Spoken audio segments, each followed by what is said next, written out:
Hello, great people.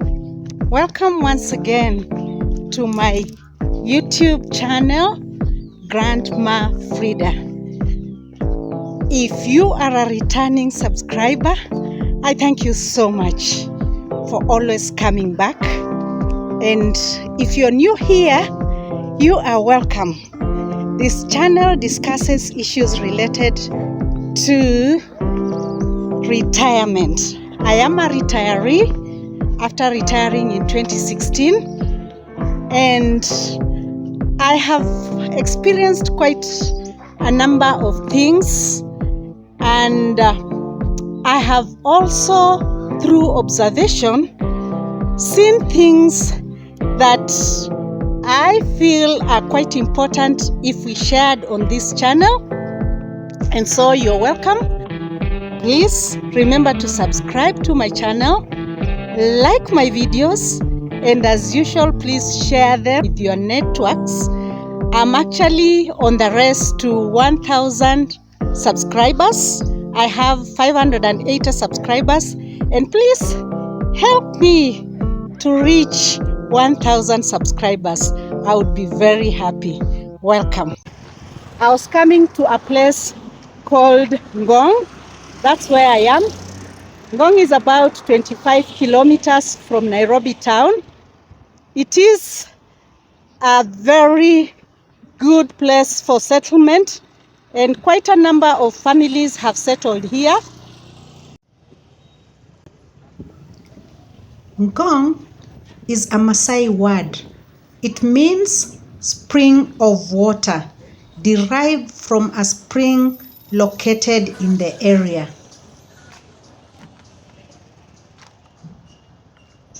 It is a town in Kajiado County in Kenya, originally home to the nomadic Maasai community until the early 1990s, when inflation started hitting the country and when the government of Kenya stopped housing its workers. Most people then, especially government workers, moved to Ngong in search for affordable housing, and it became to be known as the bedroom of Nairobi. Today, Ngong is a cosmopolitan town with residential properties, schools, hospitals, restaurants, and many social amenities. Ngong has transformed, boasting of the Milele Mall, Ngong Business Arcade, small and big supermarkets,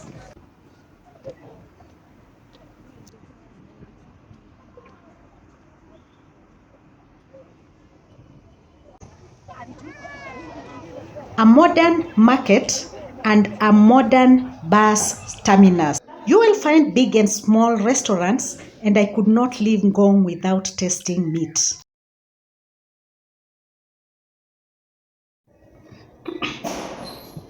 Ngong was originally inhabited by the Maasai community. This is a community that was nomadic, and they keep and love animals, especially cattle. So there is no way I was going to leave Ngong without tasting roasted meat and of course ugali, something that is loved by most Kenyans.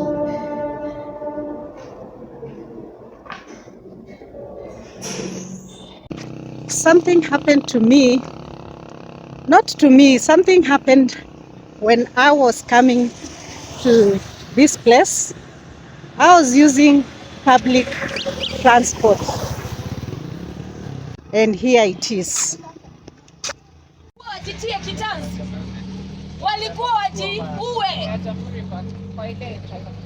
Maybe you are getting all your meals, okay? Maybe you have a job that you are earning some, some income. Kuna mwingine hata kupata unga sahi yenye iko juu ni shida. Unaweza kosa kuwa na mambo mingi, lakini at least you are breathing. Najua kama kuna watu wanaogopa kifo, ni sisi wanadamu tunaogopa kifo. Kama COVID watu hawakuwa wanakufa, haingekuwa shida, but because people were dying, it becomes a problem. And this is really, really common in most of the public transport in Nairobi. And it's not just in transport. You find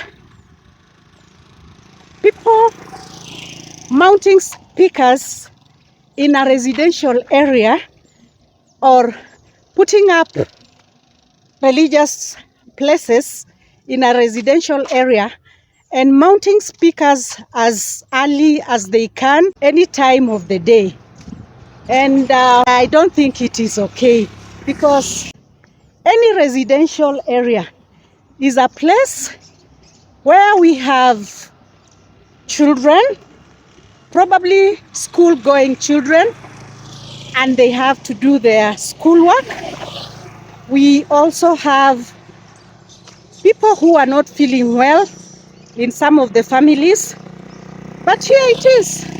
People believe it is their right to do that kind of thing and even put up whatever facility they want in such a place. And I have witnessed this in quite a number of places. And this is what made me really think about this video. And it's all about your retirement plan, and specifically a retirement destination. Hey, by the way, this place is really, really nice. I've left Ngong. I'm in Olkeri, and you can see, really beautiful. This is one place you can enjoy your retirement from. I believe so.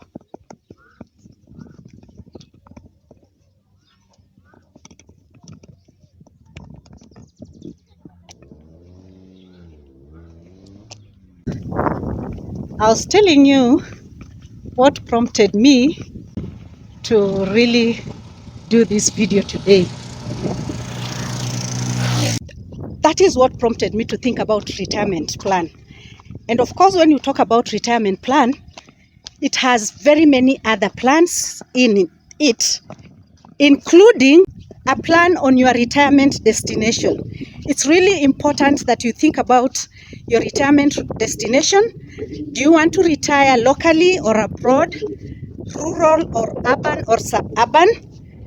What type of residence would really interest you? A bungalow, a maisonette, an apartment, a hut, a tent, whatever it is that you think would be best for you. It's really important to start planning for such things early enough and include them in your financial plan.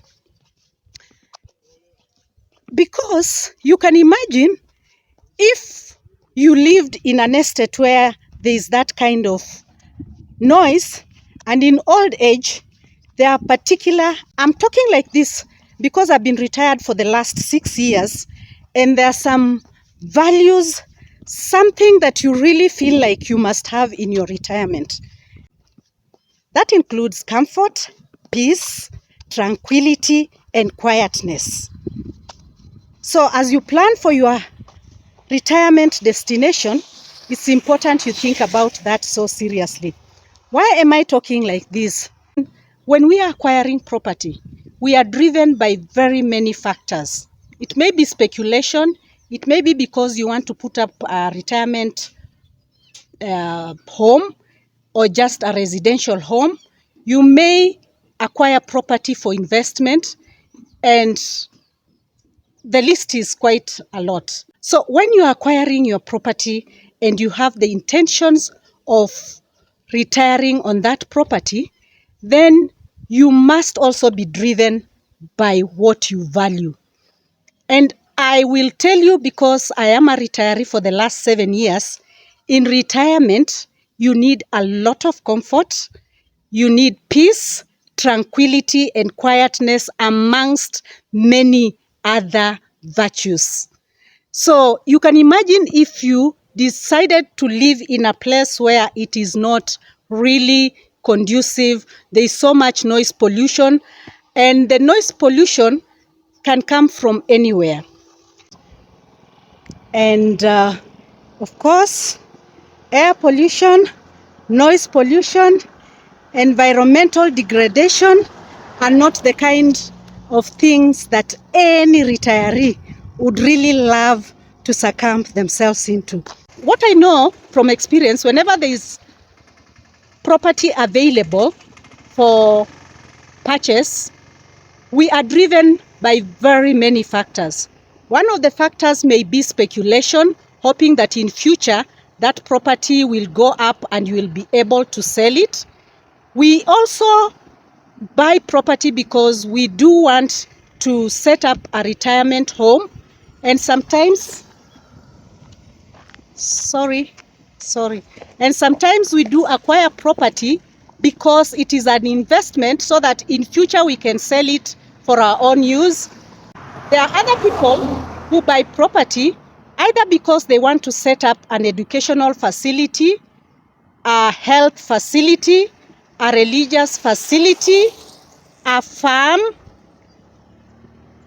The reasons are so many. So when you're acquiring your property, you may not be aware why your neighbor who has acquired property next to you did acquire that particular property.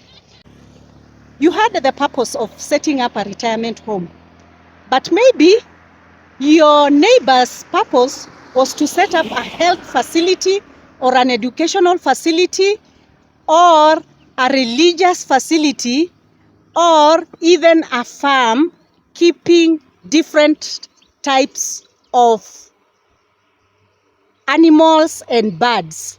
You may also realize that your neighboring property belongs to the government, and of course the government wants to bring particular services next to the people, and one of the services could be a marketplace or a bus station, whatever it is that the government may decide, and that may affect you in some way or another. And one of the things that I know for sure will affect your settlement in that area will be noise and air pollution. You will be affected if your neighboring property is an educational facility, because that means there are people in that facility and they must be able to meet all the activities that has been stipulated in the curricula. And those activities, some of them require that they have to be outdoors and they have to make some sort of noise. If your neighbor's property was purchased for the purpose of a farm, be sure you will face a few challenges depending on the kind of animals your neighbor wants to put up. Because any type of bird will have to endure some sort of noise. There are particular animals that are also noisy, and you may not be really happy about it. As an individual whose values were comfort, peace, tranquility, and quietness. I am not condemning anybody for setting up any type of business for the property that they may have acquired. I'm only talking to people who are planning for their retirement to be cautious as they acquire property, so that if your purpose for acquiring any property is to set up a retirement home, then it's important you take into consideration what I've just been talking about. Because there is no need retiring in a place where you have put in so much effort, you've put in so much of your resources, then you realize you are not able to stay in that particular place. And in any case, everybody has a right to acquire property in Kenya. Everybody has a right to use the property they have acquired for the purposes they have acquired that property for. It's also important to know that when you're acquiring property and you want to set up your retirement home, it's best to look for property where there is control on the type of properties that can be put up. This is a hill, but I'm in a very beautiful place. It's Olkeri Road in Matasia in Kenya. See how beautiful this area is. I am informed that the current maximum price for a 50 by 100 feet lot in this area is 6 million Kenyan shillings. It's more like a village in Ngong area. This video is focusing on property measuring 50 by 100 feet. In every country has laws that stipulate on every area of life. There are bylaws and laws that stipulate about living and residential areas. So when you are acquiring property for your residential, to put up a residential home and specifically a retirement home, please ensure that you follow the laws that are in place. Of course, we do have law enforcement institutions. They also have a role to play in ensuring that some of these facilities are not put in a residential area so that people are left to enjoy their life. So when you have a noisy facility in a residential area, you're actually infringing on the rights of the people who stay in that area. But I would also like to add that as citizens, as residents, we should also be able to understand our rights and not be complacent when things that are against the law are committed against us. For those who are planning for their retirement home, please think about what I have said and many other issues that we shall continue discussing together as regards retirement. I talk on retirement issues because I'm a retiree, and some of the things that I talk about, either I have experienced them myself or I have observed them. And I wouldn't like anybody to go through any life that is not pleasant to them. Please, I hope you have enjoyed. Thank you for following me. Thank you for listening to me. And I kindly request you, if you have been watching me and you have not subscribed, please subscribe to my channel, like my videos, and share them. If you have already subscribed to my channel, thank you so much, and please continue following me. So, bye-bye, and hope that we shall meet again in my next video. Bye-bye. And by the way, on my way back, I used public transport. And see the sticker that was mounted on the window of that particular vehicle.